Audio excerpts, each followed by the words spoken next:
Good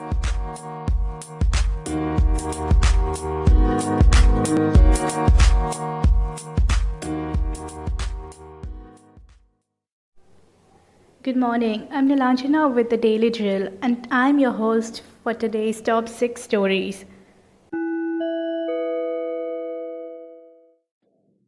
Devendra Fadnavis has submitted his resignation to Governor of Maharashtra, Mr. Bhagat Singh Koshyari.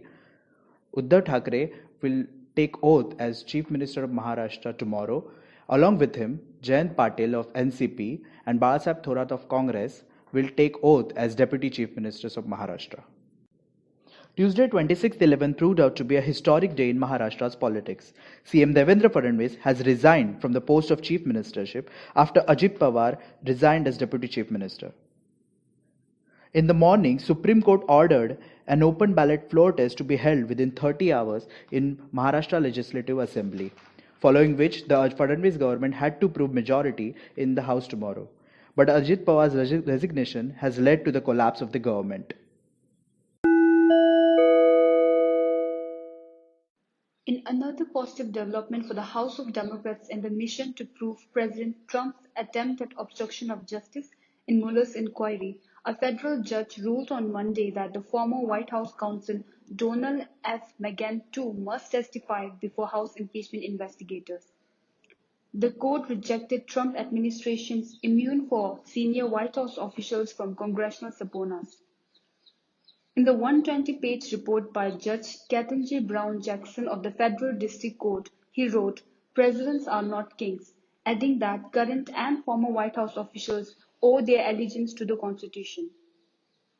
They do not have subjects bound by loyalty or blood whose destiny they are entitled to control, the report said.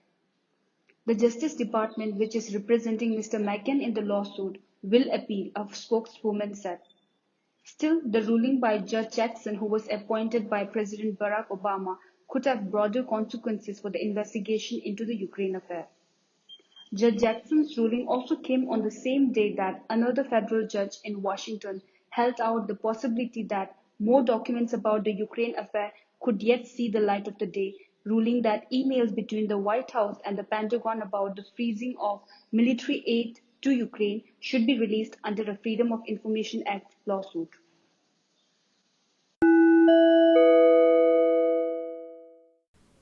Paris-based luxury goods conglomerate LVMH has agreed to buy New York-based jeweler Tiffany & Company for a whopping $16.2 billion in a deal that is expected to be finalized by 2020 if regulators and shareholders agree.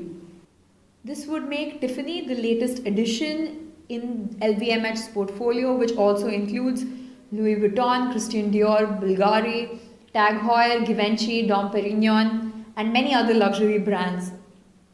The offer comes at an interesting time in the luxury goods industry when we see many companies having to contend with the changing habits of millennial shoppers who prefer digital, cheaper, and look for ethical companies and modern designs.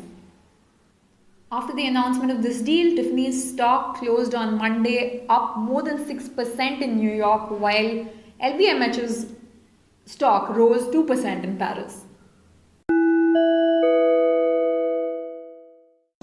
Women rights activist Tripti Desai reached Kochi International Airport this morning to visit Sabrimala Ayyappa temple. In her statement to ANI, she said, कोई भी stay नहीं है महिलाओं के प्रवेश के ऊपर, तो आज कॉन्स्टिट्यूशन डे के अवसर पर आज हम यहाँ पे आए हैं और हम शबरीमाला मंदिर के श्राइन पे हम सभी जाने वाले हैं, क्योंकि वो हमारा अधिकार है। और सबसे पहले तो यहाँ की सरकार हो, पुलिस हो, हमें कोई भी नहीं रोक सकती, क्योंकि अगर उन्होंने रोका तो कंटेम्प्ट ऑफ कोर्ट है, और उन्हें अगर रोकना ही है तो हमें उन्होंने लिखित स्वरूप में देना चाहिए। Desai, with other activists, was later taken to Kochi Police Commissioner's office.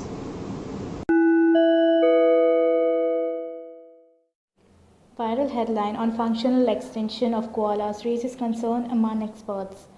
Koalas have been vulnerable to extinction ever since humans started hunting them around the 1920s.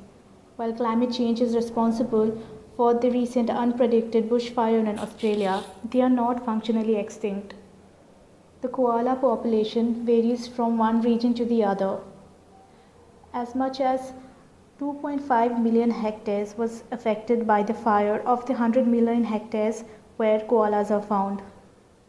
Also, functional extinction implies that the koalas are unable to produce offspring for the continuity of this species, which is very untrue.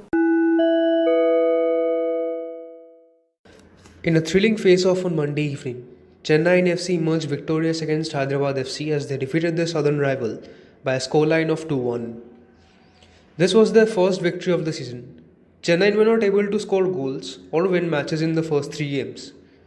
Now this will definitely mean a lot for the Chennai-based club as they now have a better chance to proceed to the semi-final.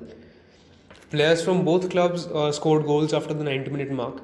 For Chennai, the goal scorers were Andre Shemri and Nirayas Valskis. For Hyderabad, the only scorer was Matthew Kilgalon. Now it remains to be seen whether Chennai, who are two-time champions, can come back on track and reach the semi-finals. Apart from this, all the other URSL teams are doing quite well, and Chennai, being a two-time champion, are definitely a serious contender when it comes to winning the title this year.